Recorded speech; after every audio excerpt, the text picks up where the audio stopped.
नमस्कार दोस्तों, स्वागत है आपका मेरे YouTube channel study with Manju Verma में। आज हम हिंदी की बुक के चैप्टर 16 का सुश्रुत, जो चैप्टर का नाम है, उसको बहुत ही आसान भाषा में समझेंगे। इस वीडियो में हम जानेंगे कि सुश्रुत कौन थे, उन्हें शल्य चिकित्सा का जनक क्यों कहा जाता है, सुश्रुत संहिता क्या है, उस समय की चिकित्सा पद्धति कैसी थी और इस पाठ का मुख्य संदेश क्या है। अगर आप क्लास 7th के स्टूडेंट हैं तो यह वीडियो आपके लिए बहुत ही यूज़फुल रहेगा, क्योंकि इसमें आपको पूरे पाठ का सरल सारांश, महत्वपूर्ण प्रश्न उत्तर और परीक्षा के लिए जरूरी बिंदु मिलेंगे। तो इस वीडियो को अंत तक ज़रूर देखें। अगर वीडियो पसंद आए तो लाइक, शेयर और सब्सक्राइब करना ना भूलें। चलिए शुरू करते हैं आज का पाठ, सुश्रुत। इस पाठ में भारत के महान वैद्य और शल्य चिकित्सक सुश्रुत के बारे में बताया गया है। आज के समय में आधुनिक सर्जरी बहुत विकसित हो चुकी है, विकसित मतलब डेवलप हो चुकी है, लेकिन क्या आप जानते हैं कि हजारों वर्ष पहले भारत में भी शल्य चिकित्सक की उन्नत तकनीकें मौजूद थी। इन तकनीकों का विस्तृत वर्णन हमें सुश्रुत संहिता में मिलता है। किसमें मिलता है? सुश्रुत संहिता में। तो देखिए, हम इस वीडियो के स्टार्टिंग में क्या समझेंगे, क्या सीखेंगे। पहला तो हम जानेंगे कि सुश्रुत कौन थे। आपके मन में भी सवाल आ रहा होगा कि जो ये सुश्रुत है तो ये क्या है ना। तो किसी ऋषि का नाम है, डॉक्टर थे, ये सर्जरी के डॉक्टर थे, बहुत ही पुराने समय में, पुराने प्राचीन भारत में। ठीक है, तो सुश्रुत कौन थे, इसका जवाब मैं देती हूँ आपको। प्राचीन भारत के महान चिकित्सक। ठीक है, सुश्रुत कौन थे? प्राचीन भारत के महान चिकित्सक थे। उन्हें शल्य चिकित्सक का जनक कहा जाता है। ठीक है, उनको जो ये सर्जरी मेडिकल है उनका फादर कहा जाता है। उन्होंने अनेक प्रकार की सर्जरी की जानकारी दी है। अब दूसरा क्वेश्चन आपके मन में आ रहा होगा कि शल्य चिकित्सा क्या होती है, तो इसका भी आंसर मैं आपको देती हूँ। शरीर के किसी रोग या चोट का ऑपरेशन द्वारा उपचार करना ही शल्य चिकित्सा कहलाता है। क्या होता है शल्य चिकित्सा? शरीर के किसी चोट या रोग का ऑपरेशन द्वारा उपचार करना ही शल्य चिकित्सा कहलाता है, और अंग्रेजी में इसको सर्जरी कहते हैं। क्या कहते हैं? सर्जरी। अब तीसरा क्वेश्चन आ रहा होगा आपके माइंड में कि सुश्रुत संहिता क्या है, तो चलिए ये भी बताते हैं आपको। सुश्रुत द्वारा रचित ग्रंथ ही सुश्रुत संहिता है। ठीक है, सुश्रुत ने एक बुक लिखी थी जो पूरा मेडिकल के बारे में जिसमें बताया गया है, तो उस बुक को ही सुश्रुत संहिता कहा जाता है। और इस बुक में सर्जरी के उपकरण, जो टूल्स वगैरह होते हैं, वो, उनकी विधियां मतलब तरीके, रोगों और उपचारों का वर्णन दिया गया है। और इसके मेन पॉइंट क्या है? भारतीय चिकित्सा का गौरव। ठीक है, भारत में चिकित्सा विज्ञान बहुत प्राचीन है। ठीक है, जो आज की मेडिकल साइंस जो नए नए तरीके ढूंढ रही है, तो ये हम पुराने भारत में ये अपना चुके हैं बहुत पहले। आयुर्वेद और शल्य चिकित्सा का विकास भारत में ही हुआ था। पता था आपको? नहीं पता था ना? तो चलिए अभी जान लीजिए, और आप दूसरों को भी बताइए कि आयुर्वेद और जो शल्य चिकित्सा है, इनका विकास किसमें हुआ था? भारत में ही हुआ था। सुश्रुत की विशेषताएं क्या है? सर्जरी के लिए लगभग 100 से अधिक उपकरणों का वर्णन इसमें मिलता है। ठीक है, एक तो ये विशेषता है। दूसरा, टाँके लगाने के लिए धागों का जो उपयोग है, कौन सा किया जाना चाहिए, कौन सा नहीं, तो वो सब इसमें जानकारी मिलती है। अंग प्रत्यारोपण क्या होता है? वो रिकंस्ट्रक्शन जैसी तकनीकों का उल्लेख मिलता है। समझ में आ रहा है? जिसको ट्रांसप्लांट भी बोलते हैं, ट्रांसप्लांटेशन, है ना। जैसे सुना होगा किडनी ट्रांसप्लांटेशन, आपने कहीं पे तो सुना होगा। विद्यार्थियों को अभ्यास के लिए, मतलब अगर स्टूडेंट मेडिकल की पढ़ाई कर रहे हैं तो उन स्टूडेंट्स को प्रैक्टिस के लिए फलों, सब्जियों और मृत शरीर का उपयोग करना चाहिए, तभी तो हमको पता चलेगा ना। अगर हम किसी चीज़ को चीरा फाड़ी करके नहीं देखेंगे तो हमको क्या पता चलेगा कि इस शरीर के अंदर क्या क्या है। अब देखिए, सुश्रुत की प्रसिद्धि, जो सुश्रुत की प्रसिद्धि है वो भारत में ही नहीं विदेशों में भी प्रसिद्ध थे, ठीक है, और आज भी हैं। उनकी पुस्तक का अरबी भाषा में भी अनुवाद किया गया था, उन्हें विश्व भर में सम्मान मिला था, ठीक है। अब इस पाठ का संदेश जान लेते हैं। इस पाठ से हमको क्या संदेश मिलता है? एक तो ये मिलता है कि ज्ञान और अभ्यास दोनों ही आवश्यक हैं। ज्ञान भी हमको ज़रूरी है और ज्ञान के साथ साथ में प्रैक्टिस भी बहुत ज़रूरी है। खाली किताबी ज्ञान से हम किसी का ऑपरेशन कर सकते हैं क्या? नहीं। जब तक हम उसका अभ्यास नहीं करेंगे, प्रैक्टिस नहीं करेंगे, प्रैक्टिकल में नहीं लेके आएंगे, तब तक हम कुछ नहीं कर सकते हैं। तो दोनों ही ज़रूरी है। क्या? ज्ञान और प्रैक्टिस, अभ्यास, ठीक है। और दूसरा क्या संदेश मिलता है कि भारत का प्राचीन विज्ञान अत्यंत ही उन्नत था, मतलब बहुत ही डेवलप था। जो अपने इंडिया का साइंस था वो ऐसा वैसा नहीं था, बहुत ज़्यादा डेवलप था। तो हम आज जो बोलते हैं कि अमेरिका है, रूस है, तो हम इनको बहुत डेवलप कंट्री बोलते हैं कि इंडिया से भी ज़्यादा तरक्की कर चुके हैं, लेकिन ऐसा नहीं है कि ये लोग डेवलप कर चुके हैं। हमारा जो इंडिया है पुराने समय में इनसे ज़्यादा भी प्रोग्रेसिव था। तो आइए दोस्तों, अब हम इस पूरे पाठ का लाइन बाय लाइन रीडिंग करते हैं और इसको और भी डीपली से जानने की कोशिश करते हैं। तो चलिए स्टार्ट करते हैं। आधुनिक चिकित्सा युग की परिकल्पना शल्य चिकित्सा के बिना अधूरी है। आधुनिक चिकित्सा मतलब मॉडर्न मेडिकल, ठीक है, और परिकल्पना मतलब हो जाता है इमेजिनेशन। शल्य चिकित्सा मतलब, शल्य मतलब होता है सर्जरी, और चिकित्सा आप जानते ही हो मेडिकल। तो इसके बिना, सर्जरी के बिना हमारी जो अगर मेडिकल की अपन इमेजिनेशन करते हैं तो वो सर्जरी के बिना अधूरी है। यही कारण है कि वैज्ञानिक अनुसंधानों से जहां एक ओर मानव ने अपनी आयु में वृद्धि की है, वहीं दूसरी ओर शल्य चिकित्सा द्वारा वह अत्यंत गंभीर या भयंकर रोगों पर काबू पा सका है। क्या बताया जा रहा है? यहाँ पे बताया जा रहा है कि मानव ने अपनी आयु में वृद्धि की है, ठीक है, इसकी वजह से। और वहीं दूसरी तरफ क्या है, जो भयंकर रोग हो जाते हैं, बड़ी बड़ी बीमारियां हो जाती है, उन पर भी कंट्रोल अभी होने लग गया है।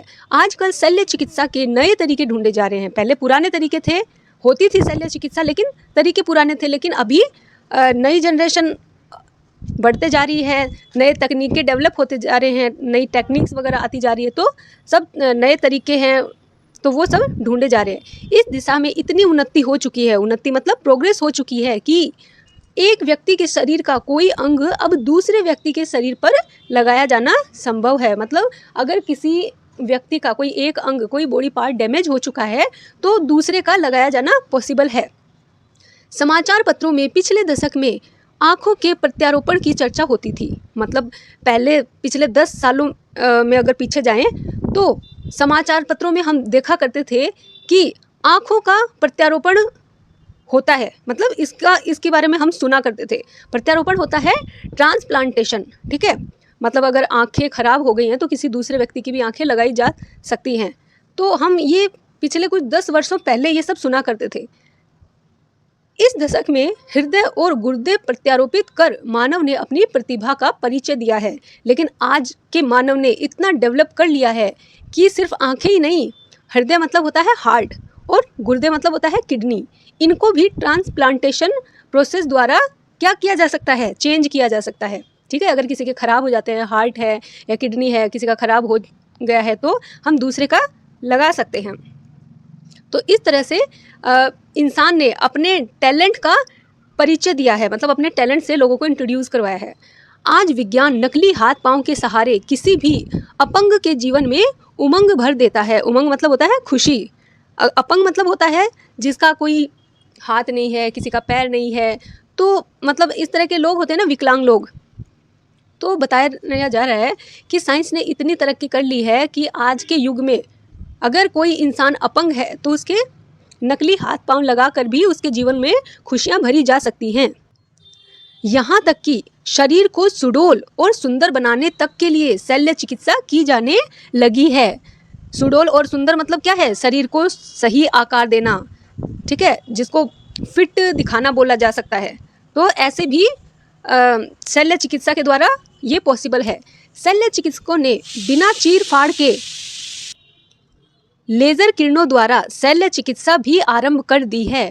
पहले क्या होता था, मतलब जो भी बॉडी पार्ट पर शल्य चिकित्सा की जा रही है, सर्जरी की जा रही है, तो उसको काटा जाता था, ठीक है। उसके बाद में स्टिचिंग करके उसको जोड़ दिया जाता था इलाज करने के बाद में। लेकिन आज डॉक्टरों ने इतनी प्रोग्रेस कर ली है कि चीर फाड़ की जाती थी, अभी वो लेज़र किरणों के द्वारा सर्जरी की जाने लग गई है, मतलब अभी स्टार्ट हो गई है। सुना होगा आप लोगों ने, लेज़र किरणों के द्वारा भी सर्जरी की जाती है। लेज़र किरणों की वजह से करने से होता क्या है, एक तो जहाँ पे भी सर्जरी की जाती है वो जल्दी ठीक हो जाती है, ठीक है, और वो उसमें पेन भी कम होता है, दर्द जो है वो कम होता है,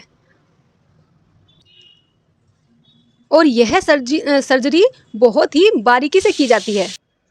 तो समझ में आया लेज़र सर्जरी क्या होती है। अगर और भी आसान भाषा में समझे तो लेज़र सर्जरी में डॉक्टर एक बहुत तेज और पतली लाइट बीम, मतलब लेज़र का यूज़ करके शरीर के किसी हिस्से को बहुत सफाई और सही तरीके से काटने या ठीक करने के लिए काम करते हैं। शल्य चिकित्सा की यह सराहनीय प्रगति मानव के निरंतर किए गए अनेक परीक्षणों और अनुसंधानों का परिणाम है। प्रगति मतलब होता है प्रोग्रेस, सराहनीय प्रगति मतलब होता है तारीफ़े काबिल प्रोग्रेस, ठीक है, मतलब तारीफ करने लायक है ये प्रोग्रेस। और इंसान के अनेक परीक्षणों मतलब होता है टेस्टिंग, अनुसंधान मतलब होता है रिसर्च, तो अनेक टेस्टिंग और रिसर्च का परिणाम है ये, मतलब उसका रिजल्ट है ये। भारतीय चिकित्सा प्रणाली में इसका वर्णन पाया जाता है। चिकित्सा प्रणाली क्या होता है, मेडिकल सिस्टम, जो इंडियन मेडिकल सिस्टम है ना, इसमें इसका एक्सप्लेनेशन मिलता है।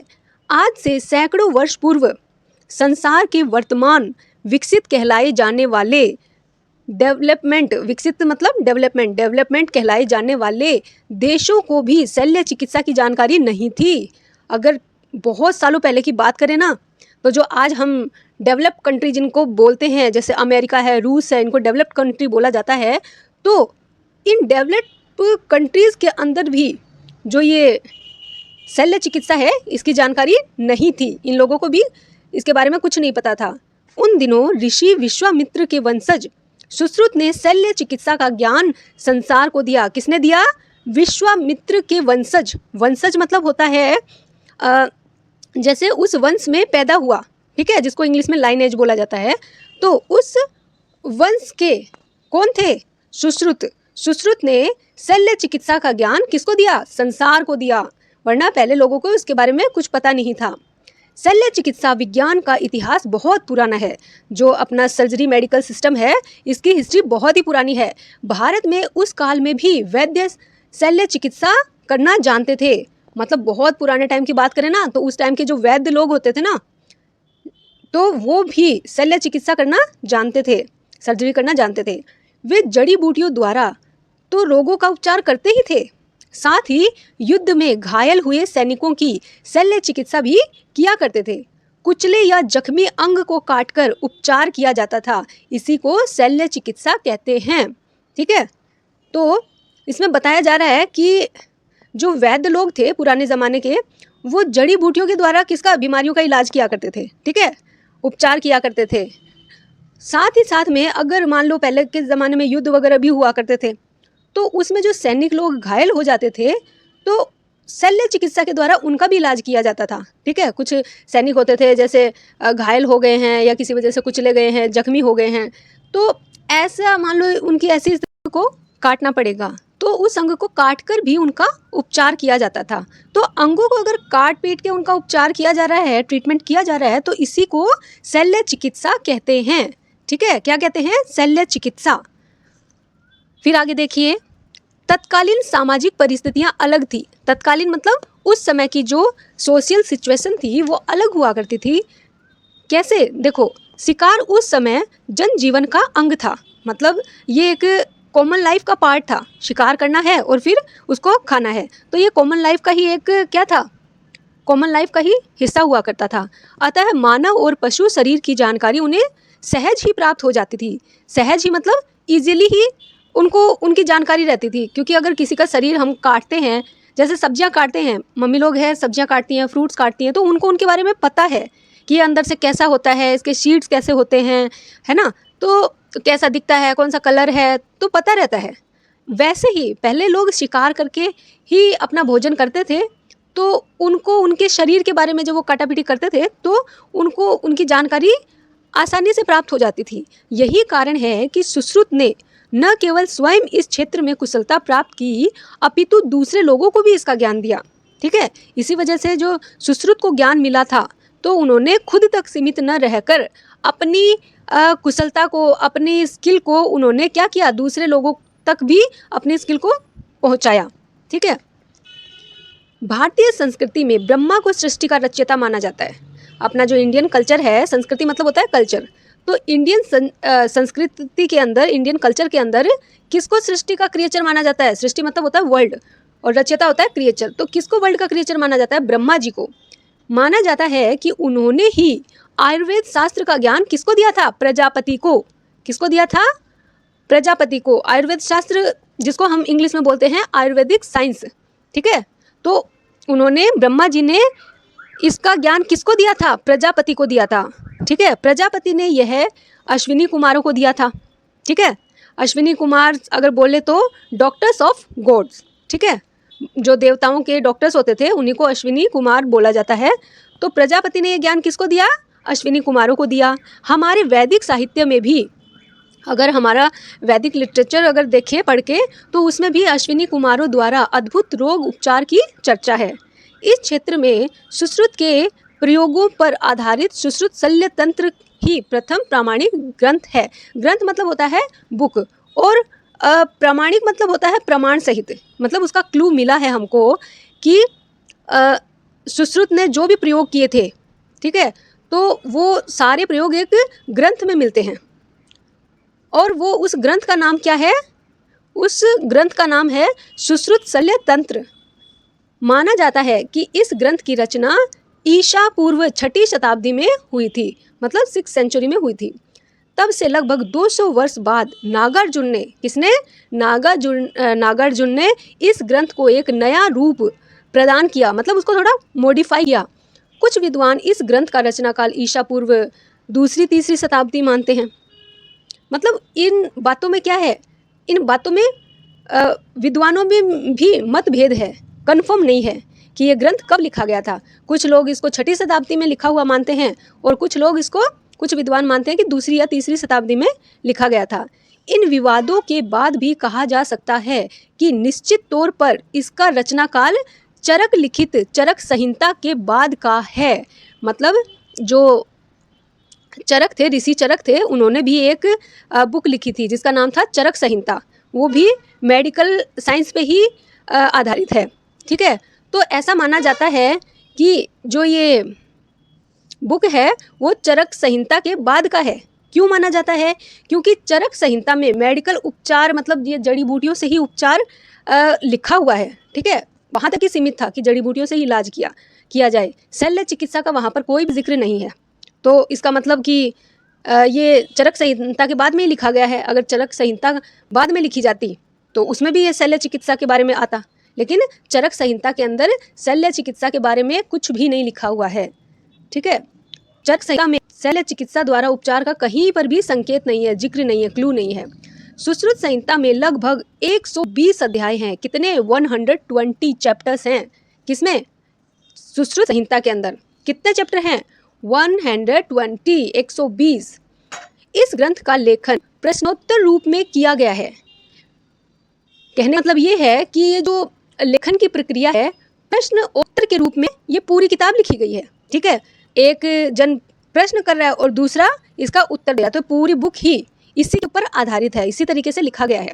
प्रश्न कौन कर रहा है यहाँ पे? प्रश्न कर रहे हैं सुश्रुत। ठीक है, प्रश्न सुश्रुत द्वारा किए गए हैं तथा धन्वंतरी ने उनके समाधान दिए हैं। उत्तर कौन दे रहा है? धन्वंतरी। ठीक है, सुश्रुत जो हैं वो प्रश्न कर रहे हैं और धन्वंतरी उनके समाधान बता रहे हैं, मतलब समस्या का समाधान जैसे बताते हैं ना, वो बता रहे हैं। कुछ विनोद है कि हमारे देश में शल्य चिकित्सा करने वाले लोगों को धन्वंतरी कहा जाता था। ठीक है, कुछ विद्वान इसमें भी मत कर रहे हैं कि धन्वंतरी कौन है। ठीक है, तो कुछ लोग तो बोल रहे हैं, कुछ विद्वान बोल रहे हैं कि जो हमारे देश के जो डॉक्टर्स होते थे, सर्जरी के जो डॉक्टर थे, उन्हीं को ही धन्वंतरी कहा जाता था। तो कुछ लोग तो डॉक्टर्स को धन्वंतरी बोलते थे, मतलब ऐसे विद्वान मानते हैं कि डॉक्टर्स को धन्वंतरी कहा जाता था, परंतु संहिता से ज्ञात होता है कि धन्वंतरी कौन थे? काशी के राजा थे। अगर हम चरक संहिता पढ़ते हैं तो उससे हमको पता चलता है कि धन्वंतरी कौन थे? धन्वंतरी काशी के राजा थे। संहिता में बताया गया है कि सफल चिकित्सक के लिए प्रयोग करना बहुत जरूरी है। क्या बताया गया है चरक संहिता में? उसमें कहा गया है कि अगर किसी को सफल डॉक्टर बनना है, सक्सेस डॉक्टर बनना है, तो उसके लिए प्रयोग करना बहुत जरूरी है, मतलब प्रैक्टिकल करना बहुत जरूरी है। ये नहीं किताब में पढ़ लिया भाई हाँ हार्ट की सर्जरी ऐसे की जाती है, चलो अब नेक्स्ट मैं हार्ट की सर्जरी करने के लिए तैयार हूँ, ऐसा नहीं। उसमें क्या है? प्रयोग करना बहुत जरूरी है। ठीक है। सुश्रुत ने लिखा है कि शल्य चिकित्सा के विद्यार्थी को पहले छेद्य भेद्य कर्म सीखने चाहिए। छेद्य भेद्य मतलब क्या होता है? चीर फाड़ के काम सीखने चाहिए। फलों, सब्जियों, तरह तरह के पुतलों, मरे हुए जानवरों की चीर फाड़ करके अभ्यास करना चाहिए।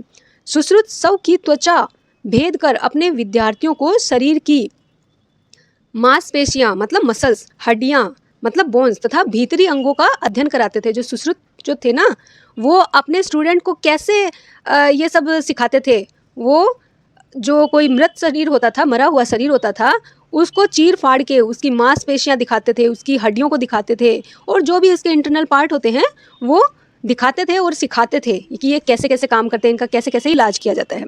सुश्रुत का मानना था कि यदि कोई इस तरह का अभ्यास नहीं करेगा तो शल्य चिकित्सा नहीं कर पाएगा, मतलब उसको प्रैक्टिकल करना बहुत ज़रूरी है। बिना प्रैक्टिकल के वो सर्जरी नहीं कर पाएगा। अधूरे ज्ञान वाला चिकित्सक विषैले सर्प से भी अधिक घातक होता है। क्या कहा उन्होंने?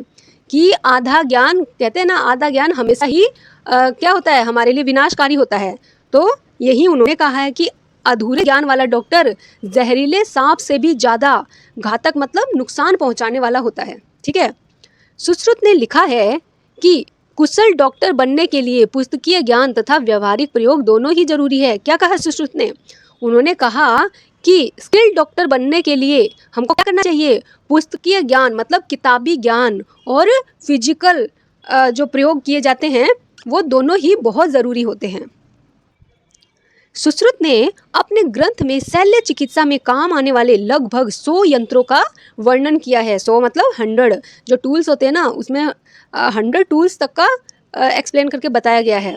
सुश्रुत ने शरीर के विभिन्न अंगों की शल्य चिकित्सा मतलब सर्जरी, जो अलग अलग बॉडी पार्ट्स होते हैं उनकी सर्जरी कैसे की जाती है, पट्टियाँ कैसे बांधी जाती है और मरहम कैसे लगाया जाता है, उसकी विस्तृत जानकारी दी है, मतलब एक्सप्लेन करके डिटेल में विस्तार से उसको समझाया है। शल्य चिकित्सा के लिए बारीक सूत और रेशम के धागों का प्रयोग किया जाता है। सर्जरी के लिए कौन से जो टाँके लगाए जाते हैं, स्टिचिंग की जाती है, तो कौन से धागों का यूज़ किया जाता है? बारीक सूत और रेशम के धागों का प्रयोग किया जाता है। आधुनिक युग की प्लास्टिक सर्जरी का एक रूप उस काल में भी मिलता है। जो आज के समय में प्लास्टिक सर्जरी की जाती है तो उसका एक रूप पुराने भारत के समय में भी मिलता है। ग्रंथ में घायल सैनिकों के अंगों को फिर से लगाने प्रत्यारोपण की भी चर्चा है, मतलब उसमें बताया गया है ट्रांसप्लांटेशन की भी चर्चा उस ग्रंथ में की गई है। सुश्रुत की ख्याति मतलब होता है नेम, फेम, मतलब जिसको सब कोई जाने। ठीक है, उसी को ख्याति बोलते हैं, फेमस। सुश्रुत की ख्याति भारत में ही नहीं दूसरे देशों में भी फैली। सन 800 के अंदर 800 में सुश्रुत संहिता का अनुवाद अरबी भाषा में किताब सुश्रुत के नाम से हुआ। सन 800 के अंदर क्या हुआ? अनुवाद किया गया सुश्रुत संहिता का। कौन सी भाषा में? अरबी भाषा में। और जो वो ट्रांसलेट किया गया तो उसको क्या नाम दिया गया? किताब सुश्रुत। अरब के प्रसिद्ध चिकित्सक कौन? टेजिस।